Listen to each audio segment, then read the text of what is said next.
E aí galera, como é que vocês estão? Tudo tranquilo? Eu sou o Carvalho, trazendo pra vocês hoje mais um react.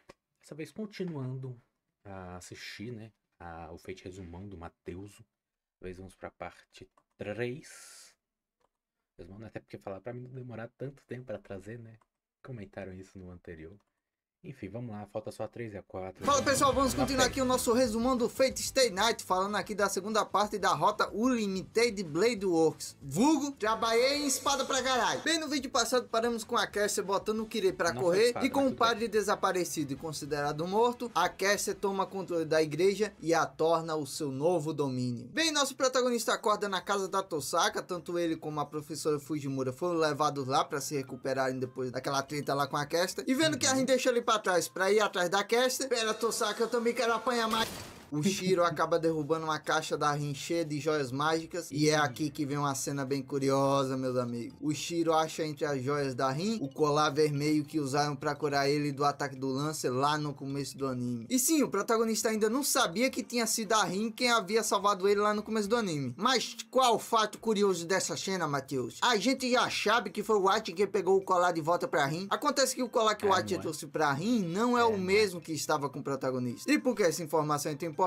Por enquanto, guarde ela no nosso saquinho. Na igreja, a Caster mostra até alguns gostos meio peculiares, pois quando somos levados até o subsolo, vemos que ela vestiu a Saber com um vestido de noiva. Que porra é essa? Bem, existem duas possíveis explicações para isso. Uma é que na mitologia grega, a bruxa Média, que é a verdadeira identidade da Caster, tem uma história sobre ela que ela tem um vestido envenenado, sabe? E como sabemos, os fantasmas nobres são as armas e poderes dos servos que são inspirados nas suas histórias ou mitos. Então esse vestido poderia ser um deles. Porém, a explicação mais aceita é que a Caster tinha alguma tara secreta pela Saber, o que não seria muita surpresa, visto que já temos um histórico de Casters aí obcecados pela nossa menina Artúria. Gostou do vestido, Saber? Pode deixar que eu já comprei outros pra você usar. Nossa. Espera só pra ver minha coleção de Até a action Saber figures. Lily ali. Você pode falar Excalibur no meu ouvidinho? Pode?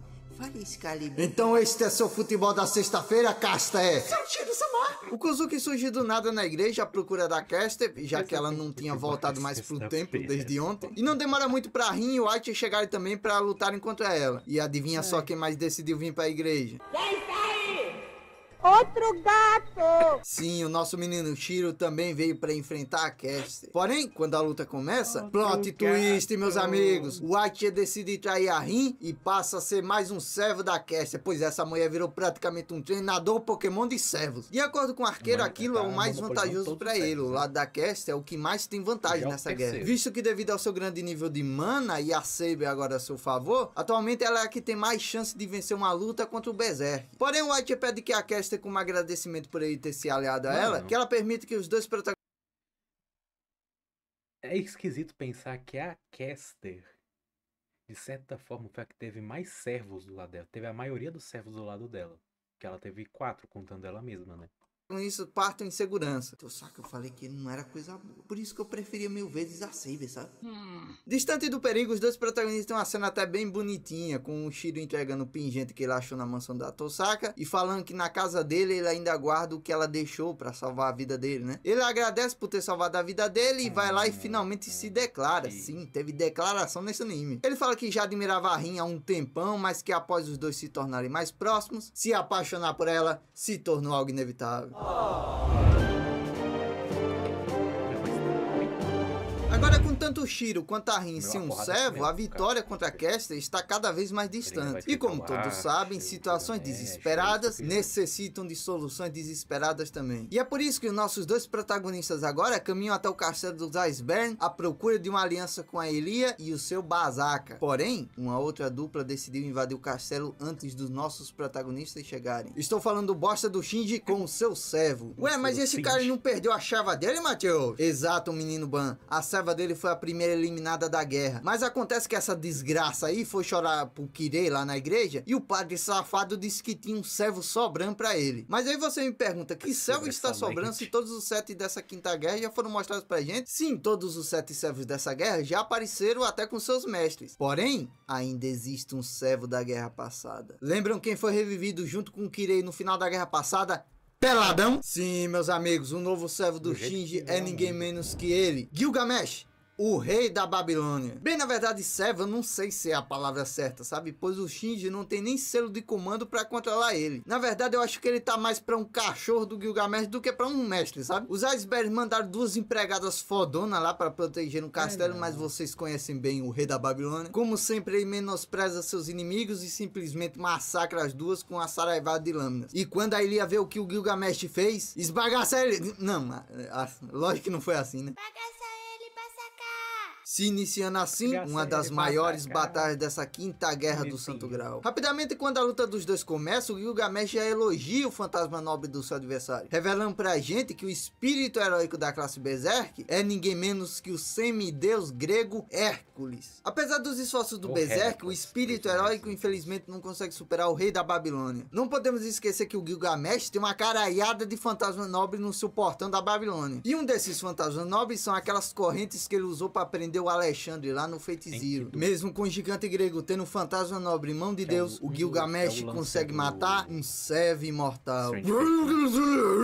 Após a derrota do Berserk, o Gilgamesh protagoniza uma das cenas mais chocantes dessa rota. Ele vai até Ilia e arranca o coração da menina. Ao que tudo indica, ele e o Kirei estão tramando alguma coisa aí por detrás dos panos, e o que nós já esperávamos, né? Pelo que dá a entender, eles querem escolher outra pessoa para se tornar o grau menor dessa guerra. Após o Gilgamesh deixar o castelo dos Icebergs, o Shiro e a Rin enterram ali o corpo da Ilia ali nas imediações do castelo. Pois é, você imaginou que ia ter cena do Shiro conversando com a irmã dele? Dela descobrindo que o Kirito tentou ver ela novamente, mas os Icebergs não deixavam? Parabéns, tu foi feito de trouxa, meu querido, pois nada disso rolou, por enquanto. Enquanto os dois protagonistas tentavam pensar no que fazer, agora que a sua última opção de aliado capotou, eis que surge alguém inesperado. Após ficar desaparecido desde o começo do anime, o nosso menino Lancer volta das caras. E dessa vez o espírito heróico não está aí para matar o protagonista. Na verdade, o que ele deseja é fazer uma aliança com eles. Segundo o Lancer, o seu mestre tem interesse em derrotar a Caster, e a sua segunda opção, que era se aliar ao Gilgamesh, não agrada a ele, pois ele meio que não se dá bem com o rei da Babilônia. E pelos nossos dois protagonistas também não terem opção melhor do que essa, né? Aí eles decidem aceitar a aliança com o Lance. Confesso, eu jurava que o Lance estava enganando eles. Acho que isso foi uma impressão que ele deixou pra mim lá no começo do anime, sabe? De tipo, ele ser um arrombado que machuca os protagonistas, sabe? Mas veja só como são as coisas. O cara que eu mais desgostei no começo do anime, mais tarde acaba se tornando meu servo favorito de toda essa rota. O cara é tão gente boa que eu irei eternizá-lo como emote do nosso clube de membros. Muito obrigado. Mas eu tenho uma condição. Pode falar, garoto? Você não pode dar em cima da Rin. E quem disse que eu ia? Ah, a gente fica sabendo das histórias que todo lance é pegador. Isso é conversa, moleque. E a história que todo lance mete a lança no próprio peito? Conversa, moleque. Bem antes da batalha final contra a Caster, o anime nos mostra um flashback dela com seu antigo mestre. Sim, o Kuzuki não foi o primeiro mestre da nossa bruxinha aí. Ela inicialmente foi invocada por um membro da Torre do Relógio, tipo Erumero e o Eiba da guerra passada, tá ligado? Esse cara meio que tratava ela muito mal, e tudo isso foi porque ele se enganou com o fantasma nobre falso da Caster. Fantasma nobre falso? Sim, menino ban. Acontece que a nossa bruxa do 71 aí não tem só o quebrador de regras como fantasma nobre, sabe? Na verdade, ela tem um fantasma nobre ainda mais poderoso em seu arsenal, o Velocino de Ouro. E adivinha só o que ele faz? Ele simplesmente invoca um fodendo dragão que a Caster não consegue controlar. Em outras palavras, um fantasma nobre inútil. E foi por causa desse desprezo do seu antigo mestre que a Caster capotou ele, e por um acaso do destino, a nossa bruxinha aí acabou cruzando com Kuzuki, que aceitou se tornar o novo mestre dela para vê-la realizar o seu sonho. Quando o dia amanhece, os nossos dois protagonistas adentram a igreja, enquanto o Lancer fica para trás para lutar contra o Archer que estava vigiando a entrada. Porém, antes deles prosseguirem o caminho até o subsolo, a Rin revela uma parada bem curiosa. Sabe o colar que o Shiro disse que pegou na casa da Tosaka? Então, a Rin revela que na verdade só existe um colar daquele no mundo. Ou seja, a não ser que a cagada do Doutor Estranho do filme do Homem-Aranha lá tenha afetado o universo do Fate, não tem como o Shiro ainda ter o colar na casa dele, pois o Archer entregou aquele ali pra Rin no primeiro vídeo. Pois é, meus amigos, o nosso saquinho de cenas importantes já está muito cheio. O grande plot twist está prestes a ser revelado. Mas primeiro, na entrada da igreja, o Lance e o Archer enfim continuam o embate que foi pausado lá no primeiro episódio. Onde que eu parei da última vez, Archer? Ah, é.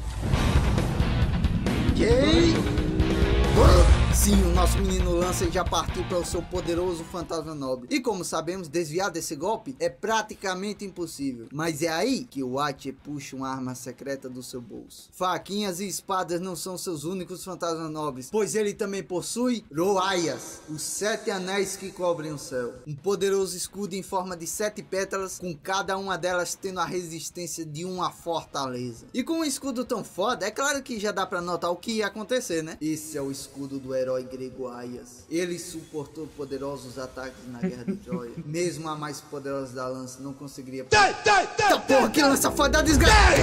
Era mais discreta possível. A discrição. É discreto. Tem uma madruguinha. Dentro da igreja, o Shiro tenta manter o Kuzuki ocupado, enquanto a Rin usa suas gemas mágicas ali para tentar bater de frente com a Caster. Para sorte deles, a Saber está lutando contra o controle da bruxa. Porém, a feiticeira é muito mais experiente que a herdeira dos Tosaka. Suas magias antigas estão em um patamar bem superior ao de vários magos da atualidade. E vendo que nem suas gemas adiantaram contra a Caster, a nossa menina Rin decide apelar por seu grande triunfo. Porrada! Sim, meus amigos, a Rin derrota a fodendo feiticeira média, a temida bruxa da mitologia grega, na base do murro. Pode isso, sou Shiro-sama! E quando parecia que seria a Rin quem iria eliminar a Caster, uma voz ecoa no salão. Trace on. A Caster e seu mestre são capotados por o mesmo indivíduo. Mas quem foi esse misterioso Papa Kill que capotou os dois antes da Rin? Bem, Tracion, como vimos mais cedo, é o encantamento do Shiro, né? Pra usar as réplicas das armas dele lá, né? Então veja só, quem acabou com a Caster foi o nosso protagonista... Peraí, foi o Watcher? Oxi, agora eu não entendi foi nada. Calma, menino Ban. É agora que as coisas vão começar a fazer sentido. Lembra das cenas importantes que eu coloquei aqui no nosso saquinho? O colar que o Watcher trouxe pra Rin, o colar que o Shiro guardou na casa dela, a Rin dizendo que só existe um colar daquele no mundo. E se eu te falasse que a Rin, sem saber, acabou usando o colar dela como um catalisador pra invocar o Watcher? Como a Shimateoshi? É que o colar da Rin foi dado ao Watcher quando ele era mais jovem pra salvar a vida dele. E desde então ele guardou como lembrança da sua salvadora. Sim, meus amigos, lembram que eu disse lá no primeiro vídeo que o Grau invoca os espíritos heróicos do passado, presente e também do futuro? Então, esse é o caso do nosso servo Watcher, ou melhor, o espírito heróico do herói da justiça, Emiya Shiro. Sim, o Watcher é na verdade a versão do futuro do protagonista que teve sucesso em se tornar o herói da justiça que tanto sonhou. E com sua identidade finalmente revelada, ele vem e revela também qual o seu objetivo ali na Guerra do Grau. O seu desejo não tem nada a ver com o cálice sagrado. Na verdade, o seu objetivo é muito mais fácil de alcançar: eliminar o seu eu do passado. E sem especificar o motivo, o Watcher já parte para eliminar a sua versão do passado. Mas o que ele não esperava era que um servo sem mestre e um mestre sem servo fariam um pacto ali mesmo. Sim, a Rin faz um pacto com a Saber e se torna assim a sua nova mestra. E com a reserva de mana bem maior que a do Shiro, a nossa rainha Artúria volta roubada pra caralho. Aê porra, então é assim que é ter uma serva de verdade. Ô, fala baixo aí pelo menos. Sem opções, o Watcher sequestra a Rin e combina com o Shiro de se encontrar no castelo dos Iceberg. E lá ele promete que irá explicar tudo do porquê dele querer eliminar o seu eu do passado.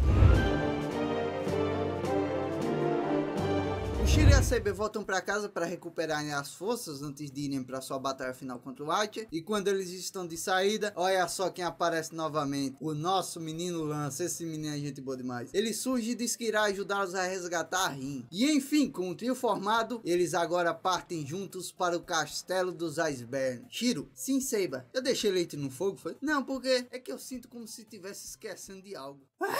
Nossos protagonistas enfim chegam no castelo. O Lancer decide partir para salvar a Rin, enquanto os outros seguem até o encontro com o Watcher. Ele deixou a Rin com o Shinji, que inclusive já tava tentando fazer coisa errada com a mina. Puta que pariu, velho. Que moleque velho da puta. O Shiro e a Saber se encontram com o Watcher no mesmo salão onde rolou a luta do Berserk contra o Gilgamesh. Inicialmente o arqueiro esclarece tudo sobre ele. Ele diz que o Emiya Shiro no futuro conseguiu se tornar o herói da justiça que sempre sonhou, chegando ao ponto de entrar no trono dos heróis, que é o local para onde vão as maiores lendas da nossa história, e também de onde o Grau retira os espíritos para se tornar tornarem os servos dessa guerra aí. Porém, ele explica que não se tornou um espírito heróico devido aos seus méritos, como foi no caso da Saber, que tirou a espada da rocha, virou rainha, construiu toda a lenda do Rei Arthur. O que o Emiya Shiro do futuro fez foi vender o seu descanso após a morte para uma entidade chamada O Mundo. Essa entidade o tornou um guardião após a sua morte, um nome bem bonito, né? Os guardiões são pessoas que depois que morrem se tornam espíritos heróicos que são invocados sempre que a humanidade está com risco de ser extinta, sabe? Falando assim parece até bonito, né? Porém na prática, esse trabalho não é lá tão heróico assim. Como o próprio White define, os guardiões não protegem a humanidade, eles limpam a merda dela. O trabalho dele é ser invocado quando a humanidade está presa a causar sua própria extinção, e para evitá-la, ele extermina todos aqueles que representam esse risco. E isso aconteceu tantas vezes que o White se tornou amargurado e arrependido. Ele concluiu que não existe um meio de salvar todos. Para ele, o herói da justiça é um ideal inalcançável, um sonho infantil que durou tempo demais, tempo suficiente para condená-lo a um trabalho de carrasco. E é por esse motivo que ele sonhou tanto com esse dia. O dia que poderia retornar para o passado como espírito heróico. O dia que finalmente poderia dar um fim ao seu sofrimento. O dia que poderia também, eliminar caso, a si entrou próprio. naquele dilema de tipo, eu matei mais do que eu salvei, né? Ele entrou num dilema assim. Aí No aí, passado. aí o negócio Enquanto isso, o pisando, Lancer né? chega pra salvar a Rin. Lancer, onde estão os outros? A Saber disse que tinha algo mais importante pra fazer lá. Achei que no futuro eu seria bem melhor. Não me subestime, garoto. Você consegue, filho. Só que do nada, uma quarta figura dentro do local onde a Rin e o Lancer estavam. E finalmente é revelado pra gente quem é o mestre do Lancer. E quem ele era? Kirei, meus amigos. Sim, esse padre safado não tinha morrido pra Caster todo esse tempo. Ele finalmente revela pra Rin que foi ele quem matou o pai dela na guerra passada, inclusive revela com um sorriso sádico na cara. Com certeza esse filho da puta esperou ansioso por esses 10 anos pra ver qual seria a reação da coitada da menina, e depois o cara vai e ainda ordena que o Lancer arranque o coração da Rin, pois ele e o Gilgamesh pretendem transformá-la no novo grau menor. O Lancer, por ser um cara muito gente boa, ele se recusa, e o Kirei arrombado vai lá e mais uma vez o mestre do Lancer manda ele cravar a própria lança no seu peito. É, né? Sim, meus amigos, mais uma vez o servo Lancer morre pra própria lança. Mais uma e já pode pedir música pro Fantástico. Com certeza você será um bom grau menor. Gostaria que seu pai estivesse aqui para agradecê-lo por ter tido uma filha tão talentosa. Vai lá agradecer ele pessoalmente então, otário!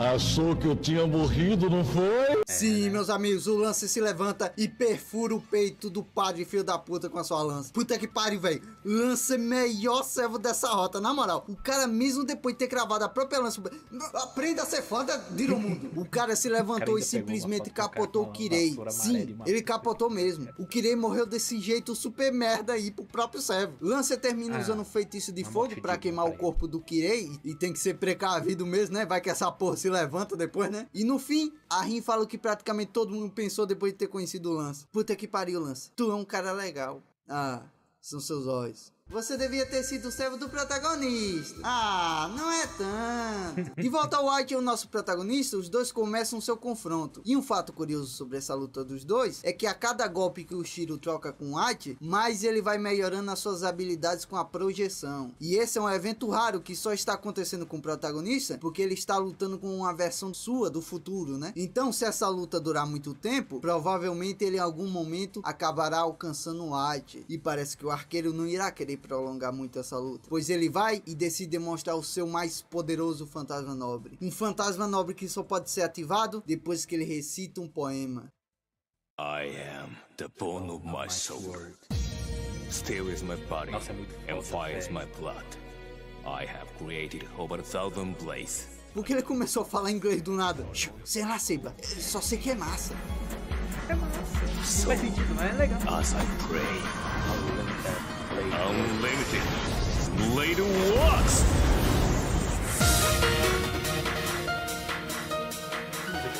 Todos são levados até uma realidade alternativa criada pelo fantasma nobre do White, algo semelhante ao poder do Alexandre lá do Feiticeiro. A grande diferença aqui é que em vez de um exército, temos uma colina com várias espadas fincadas no chão. E é aqui onde a batalha dos dois alcança o seu clímax. Uma batalha que é muito mais verbal do que necessariamente uma luta de trocação de golpes com poderzinho, sabe? Confesso que já tá um pouco chato o protagonista lembrando toda hora daquela porra do flashback de 10 anos atrás, mas mesmo assim eu gostei demais dessa luta. luta. E o final dela, meu Deus do céu, o final dessa luta é muito bonito. Pois o Shiro reconhece que talvez se tornar um herói da justiça seja algo inalcançável, mas mesmo assim ele não conseguiu não pensar que viver uma vida buscando o bem dos outros antes de si seria uma maneira tão linda de se viver. E mesmo com a Atia lançando uma, duas, quantas espadas ele puder, mesmo assim o Shiro não desiste. E no momento final, quando o Atia podia ter atacado o protagonista e ter dado um fim à luta, quando ele olha a determinação do seu eu do passado, ele se recorda do dia que prometeu que iria realizar o sonho do Kiritsu. Quando o Atia se lembra disso, seu coração sucumbe à beleza do seu sonho de buscar o bem dos outros antes de si. E por causa disso, o Atia não consegue ir contra o seu eu do passado e decide levar o golpe final do Shiro,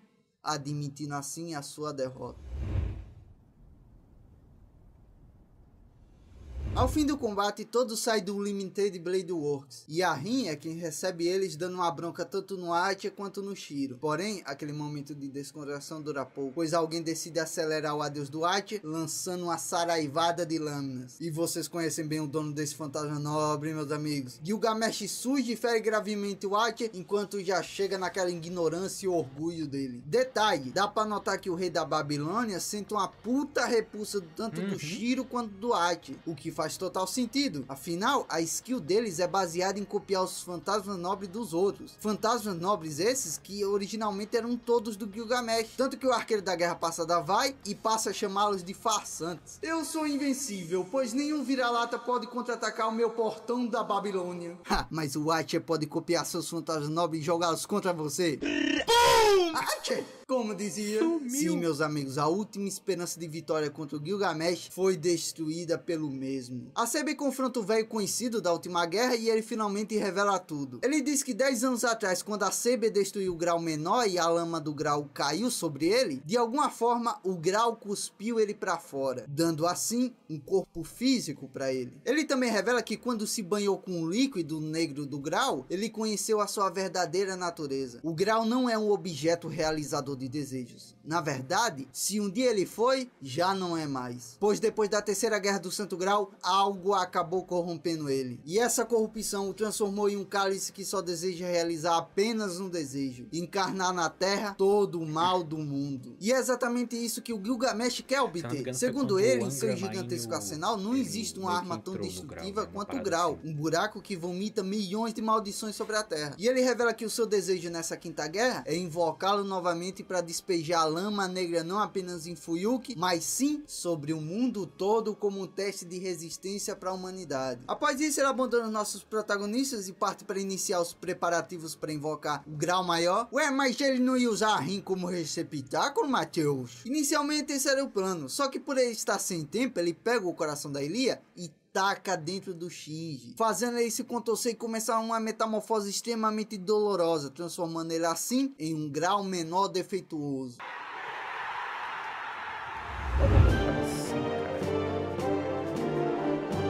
A fim de derrotar o Gilgamesh, todos os nossos protagonistas têm que tomar uma decisão. A Saber desiste do seu sonho de obter o grau para destruir novamente. O Shiro decide que irá auxiliar a Saber para que juntos derrotem o Gilgamesh. E a Rin decide criar um vínculo com o Shiro para que ele possa usar a mana dela durante a sua luta final. E ela explica que para criar esse vínculo aí, ele terá que tirar algumas peças de roupa dele. Deixa de ser safada. Eu não tô sendo safada. E veja só, enquanto rolava o ritual dos dois protagonistas, o Shiro acabou vendo uma antiga memória da Tosaka, onde ela observava o Shiro praticando um salto em cima de uma vara ali no colégio, e ali deu pra notar que desde aquela época, a nossa menina Rin era apaixonada pelo nosso menino bom de vara aí. Bem, com o Gilgamesh já tendo invocado o grau menor ali próximo do templo de Ryundo, os nossos protagonistas já colocam seu plano em prática. Enquanto a Rin e o Shiro vão para o templo pela parte de trás, para retirarem o Shinji de dentro do grau para o ritual ser cancelado, a Saber irá adentrar o templo pelo portão da frente, que vocês devem lembrar que é o único caminho que um espírito pode usar para adentrar o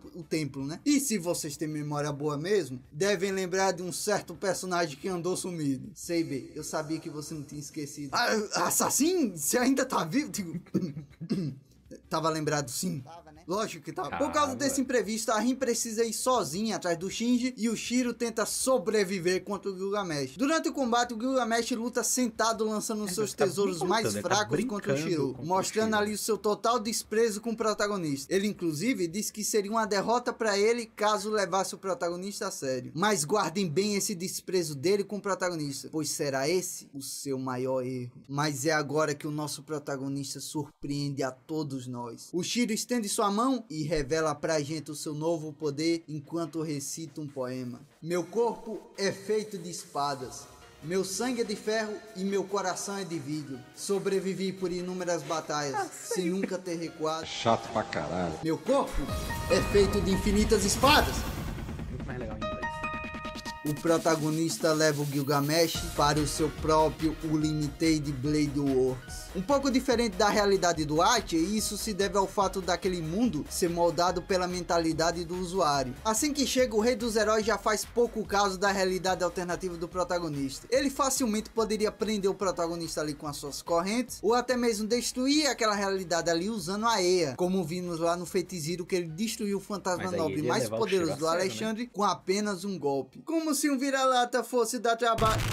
Que porra foi essa? Inicialmente, o Gilgamesh fica surpreso não só pela velocidade do Shiro em fazer suas projeções, como também pelas cópias dos fantasmas nobres dele estarem batendo de frente com as originais. Mas aí o protagonista o ilumina, falando algo que machuca demais o ego gigantesco dele. O Shiro explica que o Limited Blade Works seria inútil contra qualquer outro servo. Um mundo com milhares de espadas não faria efeito contra o espírito heróico que dominou apenas uma. Porém, o Gilgamesh nunca treinou com seus fantasmas nobres. Ele nunca levou ao limite as coisas que ele tinha no seu arsenal. Ele só tacava nos outros. Ele sempre foi um rei. Porém, ele nunca foi um guerreiro. Vamos lá, Rei dos Heróis. Estou pronto para xerocar suas armas tudo. A nossa rainha Artúria chega até o local onde o Grau deformado estava ganhando forma, inclusive querendo assumir ali uma forma humanoide, como quem estava querendo dar vida a alguma coisa. E quando a Rin finalmente consegue tirar o Shinji de dentro do Grau, infelizmente vivo, a Rin fala com toda a força: destrua o Grau, Saber! Puta que pariu, toda a guerra, mesma porra. Palhaçada! Da maneira mais... Ah, foda-se também, ninguém liga pra essa regra. Dentro do Limited Blade Works, o Gilgamesh tilta como nunca. Por mais que ele tente atacar o protagonista, o Shiro vai como? Ctrl-C, Ctrl-V, Ctrl-C, Ctrl-V, Ctrl-C, Ctrl-V. Não adianta, nada que o Gilgamesh faz consegue parar o Shiro. O protagonista usa até o Uro Ayas pra se defender do portão da Babilônia. E é agora que vem o golpe final. O Shiro projeta a adaga do Archer e... Lembra do que eu falei mais cedo pra vocês? Que o maior erro do Gilgamesh ia ser o seu orgulho? Então, quando o protagonista vem pra cima dele em um momento extremamente crítico, olha só o que o Rei dos Heróis puxa do portal. Aê, meus amigos. Só que devido ao seu orgulho, Gilgamesh hesita em sacar ela por um segundo. E esse segundo foi o suficiente pro Shiro vir e cortar o braço dele, meus amigos. Porém, antes que o protagonista pudesse acabar com o Rei dos Heróis, a sua mana finalmente se esgota e o Limited Blade Works chega ao fim. Ao mesmo tempo que a luta dos dois acontecia, a nossa rainha Artúria, pela segunda vez, usou a Excalibur para destruir o Grau. Só que dessa vez ela destruiu tanto o Grau menor, como também o Grau maior. Infelizmente, após esse golpe, a CB começa a desaparecer na frente da Rin. Ela se despede dizendo que está tudo bem, pois além dela ter aprendido a lidar com seu passado após presenciar a luta do Archer contra o Shiro, ela disse que sabe que a Rin irá cuidar bem do protagonista. Mas se você é um time Saber que ficou tiltado por eu ter pulado a rota dela, não fique triste, meu querido, pois saiba que animaram um final alternativo onde a Saber não desaparece. Ela vira um familiar da Rin para viver ao lado dela e do Shiro. Sim, em Fate Stay Night temos até a rota do Trissal. De volta ao mundo real, um evento anormal acontece com Gilgamesh. O Grau abre um portal e tenta puxá-lo para dentro para transformá-lo num novo recipiente. Ele usa as correntes para se prender ao protagonista na esperança de não ser absolvido. Ah, meu amigo, eu corto meu braço, mas não deixa de pegar sua... Vai, faca! Hein? Corto meu braço, mano, deixa eu pegar minha kill. Aquele papaquinho do caralho. Não, tecnicamente a kill foi dele, né? Era dele. Ai, mano, muito bom. Muito bom, esse resumo dele é muito bom, velho. Bom. Agora só falta a parte 4, que vai falar do Heaven's Feel, né? Mas isso vai ficar para um outro vídeo. Bom, galera, lembrando vocês que o link do vídeo original tá aí na descrição para você poder conferir, beleza? Se gostou, deixa o like, se inscreve, compartilha e nos vemos na próxima. Falou!